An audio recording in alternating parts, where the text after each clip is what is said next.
మహమ్మద్ యూనస్ బంగ్లాదేశ్ నూతన అధ్యక్షుడు కావడానికి ప్లాన్ చేస్తున్నాడు అనేది మనకు అర్థమవుతుంది. అక్కడ ఇస్లామిక్ ఫోర్సెస్, ఈవెన్ పాకిస్తాన్, చైనాలు కూడా దానికి మద్దతు తెలుపుతున్నాయని తెలుస్తుంది. అంటే మహమ్మద్ యూనస్ ప్రెసిడెంట్ అవడం అంటే బంగ్లాదేశ్కి ఇతను అధ్యక్షుడు అవుతే భారతదేశానికి చాలా తీవ్రమైన ప్రమాదం ఉంటుందండి. ఎందుకంటే ఏ క్షణంలోనైనా అక్కడ అల్లరి సాగి ప్రభుత్వం పడిపోతే అధ్యక్షుడే సర్వాధికారి అయిపోతాడనమాట. తర్వాత ఆయన అధ్యక్ష పీఠం మీద ఉంటే ఏదో విధంగా భారత వ్యతిరేకతని ఆయన సపోర్ట్ చేస్తూ ఉంటాడు. అక్కడ బంగ్లాదేశ్లో బిఎన్పి తారిక్ రెహమాన్ ఉన్నప్పటికీ.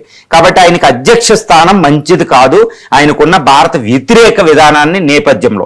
కాబట్టి ఏం చేయాలి, ఇప్పుడు ఆయన అధ్యక్షుడు అయ్యే అవకాశాలు ఎంత ఉన్నాయంటే, ఇప్పుడు మహమ్మద్ షాబుద్దీన్ ఏప్రిల్ 2023లో షేక్ హసీనా గవర్నమెంట్ టైంలో షేక్ హసీనా మద్దతుదారుడిగా ఆయన అధ్యక్షుడయ్యాడు.